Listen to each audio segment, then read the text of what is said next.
BetOnline is the world's most trusted betting platform and your number one source for everything football. BetOnline has every stat, every matchup, and even live odds and spreads to bet on during the games. Think you know your stuff? Get in on the $200,000 mega contest and pick 5 games against the spread every week for your chance at a weekly prize and a share of $200K. When the game's over, head on over online to the casino and get in the game of blackjack or poker and unwind on one of our 550 slot games. Head over to the website to get in the action. Bet online. The game starts here. What's going on, man? It's your boy Jay Holly, and we are back with another episode of Bleav in Cowboys. It's game week. It's finally here. It's finally here. The Cowboys versus the Cleveland Browns. I think it's going to be a matchup of two very, very, very similar teams. And so because the Cowboys are taking on the Browns, I figured I'll bring in someone from the Dog Pound or the Dog Poundist, or as they call it, the Dawg Check, to kind of help us go back and forth with this thing. And it is my pleasure and it is my privilege to be joined by Spencer German. What's going on, brother? How are you? I'm good, Jesse. Happy to be on this, man. Obviously, the matchup this weekend is huge. I mean, anytime the Cowboys are involved, it's going to be huge.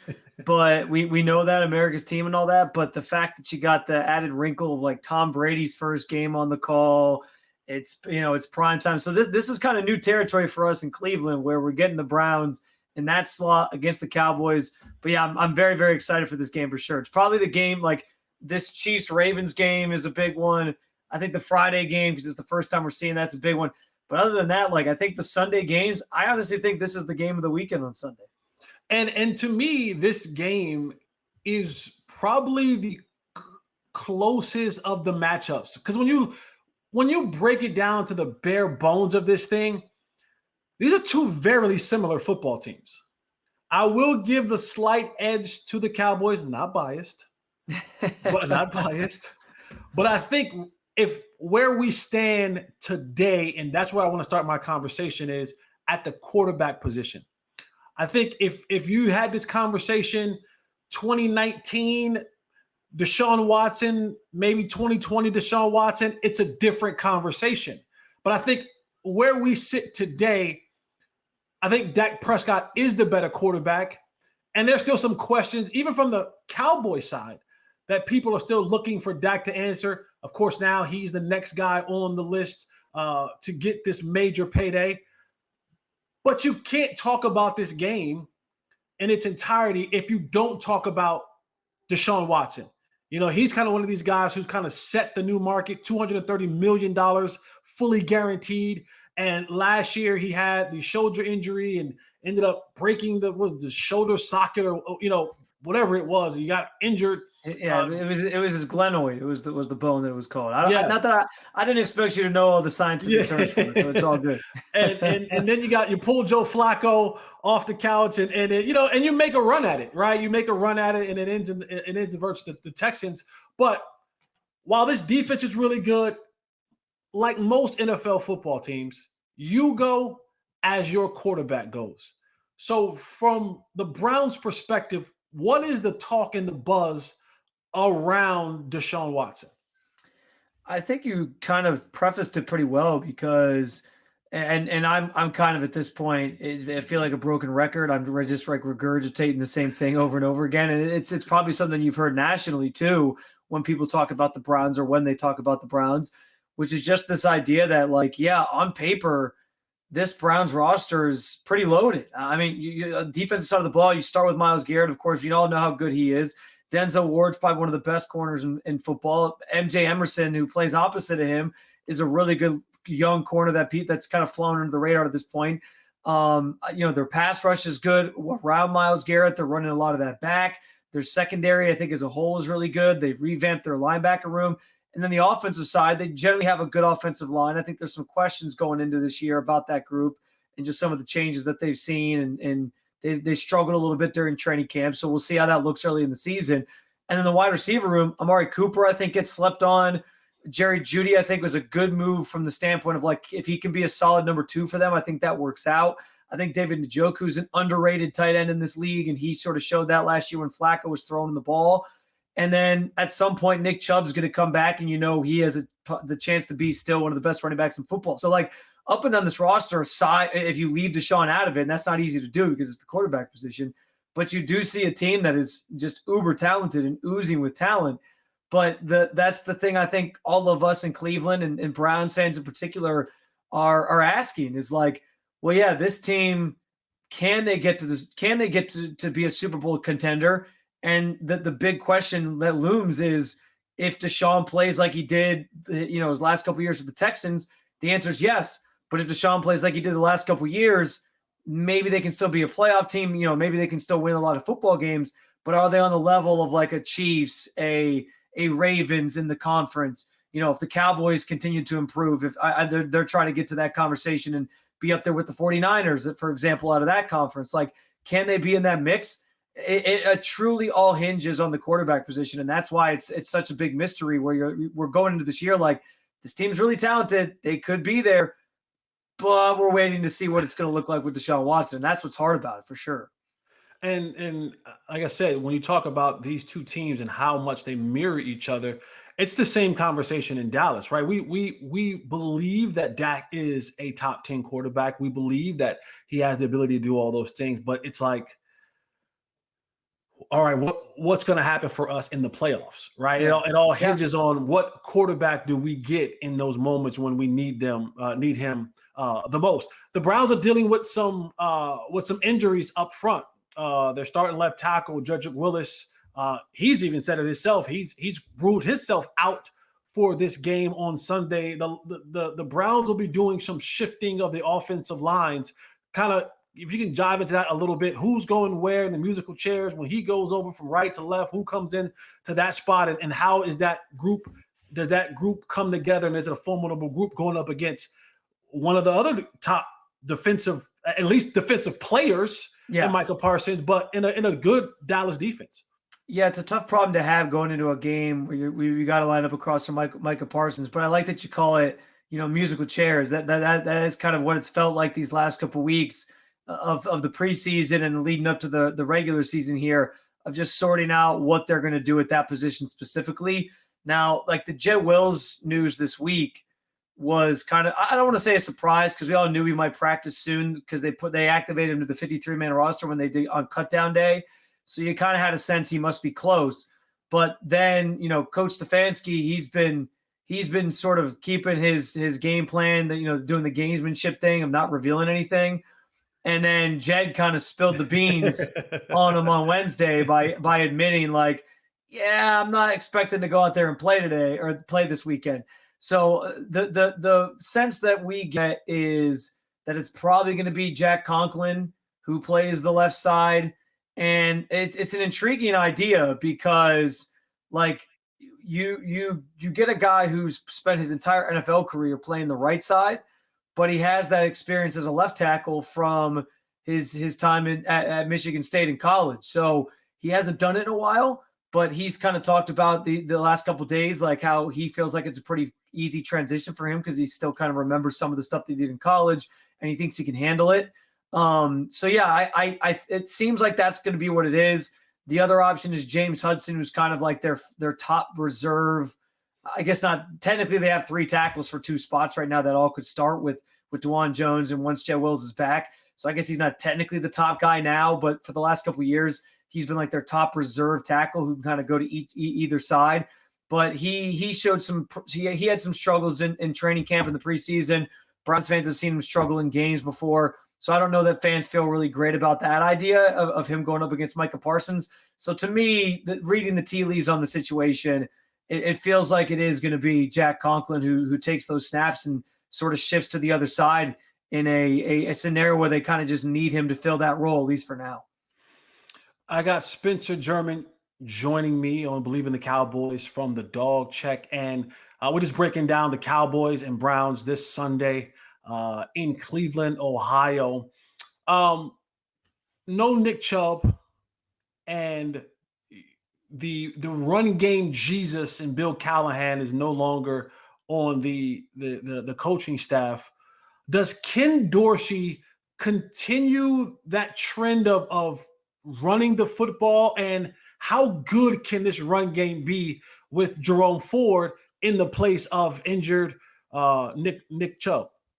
Yeah, it's interesting because Ken Dorsey, one of the biggest, I think, bugaboos he had when he got fired in Buffalo was the fact that he maybe didn't use somebody like James Cook enough in the Bills offense. And I think that frustrated a lot of people. And I do think, there's some questions about what this run game is going to look like. Kevin Stefanski's offenses have been very much predicated on a heavy dose of running. But now that you're blending in some of Ken Dorsey's concepts, what's it all going to be? I do think they'll run the football, but I'm going to be honest. Like, I think a lot of the running is going to come from more RPO style stuff, more read option type stuff for Deshaun. And they're going to try to utilize him in that way. Same way he kind of used Josh Allen, same way he kind of used Cam Newton. So I think the run game kind of starts with that, with how they decide to work Deshaun or use that skill set of Deshaun's game. But and then I do think it'll be interesting when Chubb gets back. Now, obviously, we don't have to worry about that for this weekend in this Cowboys matchup. But they're going to use Ford, Jerome Ford. He's going to be their lead guy. I think Deontay Foreman's going to be kind of your short yardage goal line guy, and sometimes he can do some pass catching out of the backfield. I think they'll try to use him like that a little bit as well. But like when Chubb gets back, you're doing a disservice to your offense if you don't utilize him more. So We're all fascinated to see how even the run game will evolve from week 1 against this Cowboys team to then week 5 potentially and beyond if Chubb comes back by then to have him or to see how he gets how they utilize him in this offense, knowing that it's more catered to Deshaun and what he does well. So, and I will say this too, real quick. The one thing I know about the Cowboys from last year is that they were somewhat susceptible to giving up a lot of bigger plays in the run game. Not somewhat. Not somewhat. I can tell I was you. Being nice. Yeah, not somewhat nice. At all. It was. They were very susceptible to it. And that's what's interesting about this game is like it's the first chance we get to see this new offense and Deshaun doing some different things and how they utilize him. But you almost feel like they need to lean on this run game, especially because the offense hasn't had a lot of reps together. Like the first teams haven't gotten a chance to do a lot of stuff. So I always kind of feel like when you're still ironing things out and you're kind of going out week 1, and this is kind of commonplace around the NFL, teams kind of use week 1 as a feeling out process, and that's fine. But because of that, I feel like your bread and butter can be that run game if you utilize it effectively. So I'm curious to see how much they maybe work that in maybe more this week versus if they just strictly take the training wheels off and say, Deshaun, this is about you, go do your thing. So it's kind of a mystery for us too, but it could be a missed opportunity if they don't do that a little bit more this weekend, given, as we mentioned, how susceptible Dallas was to giving up the plays in the run game last year. No, absolutely. I've said it multiple times, this week, as a former player in the league, the one thing that I always knew and always remembered, if there was a team that had an issue the week before, we were going to check the oil and see if you fixed the leak. You know what I mean? Like, and that's just the way the league goes. If you're susceptible to something, if you're weak in a certain area and it's been a constant thing, Cleveland would be a fool not to go and say, well, let's see if they actually fix the middle of this run defense on that side of the ball. Last question on offense. I don't know if you want to call it a revenge game or whatever for a guy like Amari Cooper, who, when Amari was in Dallas, I was a huge fan as a former wide receiver. I've always appreciated the route running ability of Amari Cooper. One of the cleanest, one of the sharpest, one of the most efficient route runners of our time. Like when you talk about it, like I put him in the category with guys like Larry Fitzgerald, like put guys like Chris Carter, those elite type of route runners. Has there and Amari's not a guy of many words, right? He'll give you a zinger every once in a blue.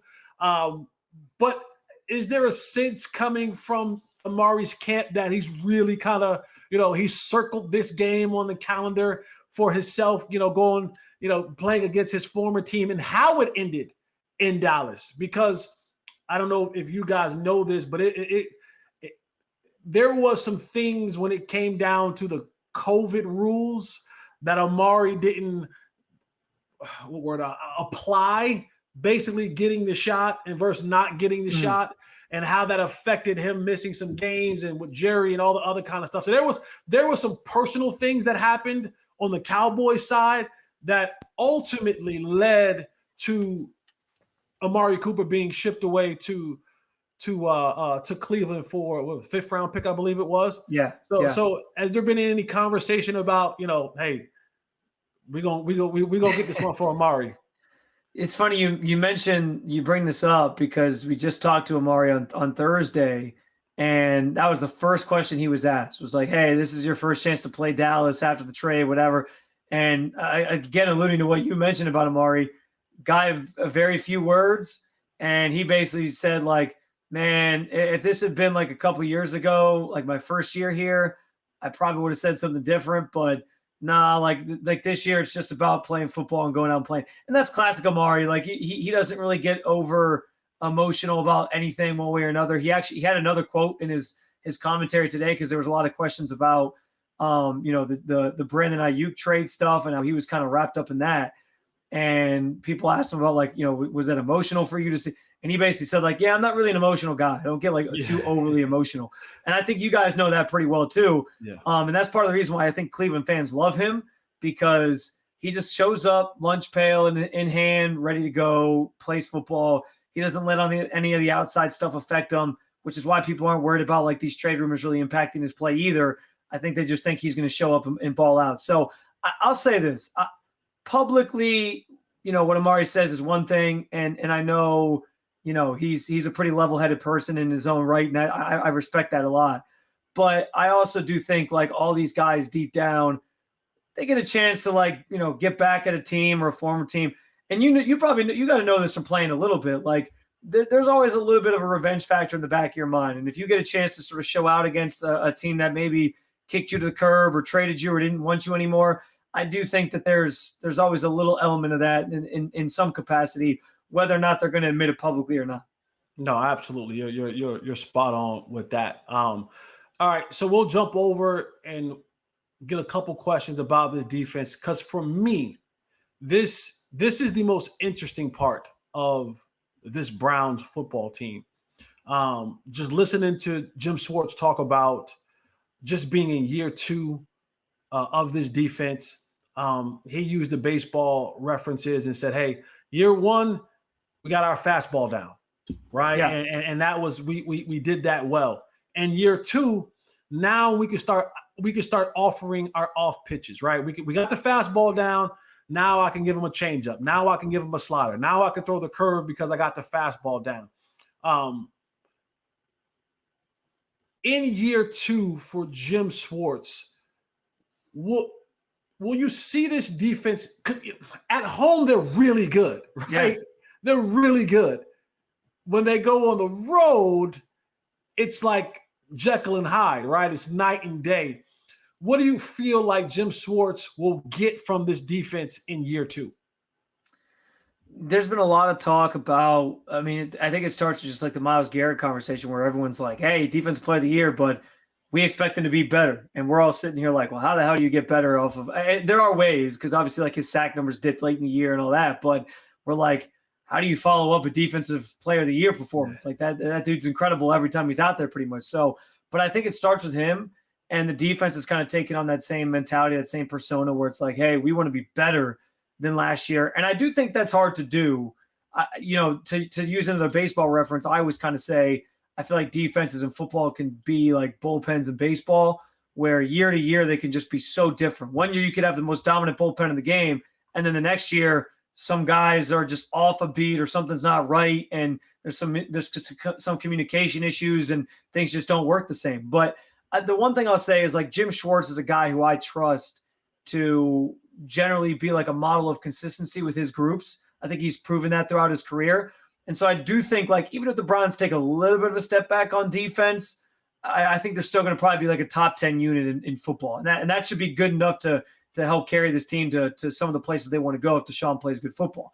Now, I'm curious, and Jim Schwartz, last preseason game this year, he did like his halftime convo and was asked about like different things that they want to try and do. And he kind of said, I haven't had a chance to get my guys really out there all at once. So I can't even really tell you like what everything's going to look like. And so we still have some questions too, because there's been a lot of talk about wrinkles and different things that they want to disguise. You mentioned getting the fastball down. We know they're still going to play a lot of man, but can they maybe disguise those things a little bit better pre-snap? Like, how can they work in some of these different looks, more exotic looks, to confuse the quarterback and not be so, just easy to figure out? Because I think that was the biggest problem in that Texans game, was you kind of knew what you were getting from the Browns. And when you got to a matchup like that with a quarterback in CJ Stroud, who even in his rookie year proved that, man, like he's picking things up really quickly. They knew what was coming. They kind of knew how to exploit it. And they, it was a snowballing effect where once they kind of started hitting on some bigger plays, it just kind of crumbled from there underneath the Browns. The defense just couldn't kind of recover. And then you had like the interceptions from Flacco and all that didn't help. But yeah, so I think like this year it's about, okay, yeah, you now have you established a great base of like what this unit can look like on the surface. Year two, what else are you working in? And I do think we'll see some different things to kind of disguise some. Like I said, I still think they're going to play a ton of man. That's their bread and butter. That's what they do best. But and it helps when you have a pass rush like the Browns have as well to sort of complement that, and you can play more man. But I think like disguising some things and not being so easy to identify when you get into some of these matchups late in the season is going to be key. I'll let you get out of here on this, so we can all go back to watching that game. No, I'll let you get out of here on this. Right now, the spread I think is 2.5, and normally you get 3 points if it's a close matchup, for the home team. My last question to you is: Cleveland wins if, Cleveland loses if. I think Cleveland wins if they can protect Deshaun Watson from the wrath that is Micah Parsons. If this offensive line plays like they have in previous years, and again, I mentioned it earlier, there's some questions just about like how in sync they all are right now up front. But if they can protect him, I think Deshaun can do enough. I'm not expecting like a massive 300-yard game from Deshaun by any means, but if they can protect him enough and keep him upright, I think he'll be able to do some things effectively, similar to maybe last year what happened with the Bengals week 1, where they started using him as a runner, and that sort of got them over the top in that game and allowed them to pull away.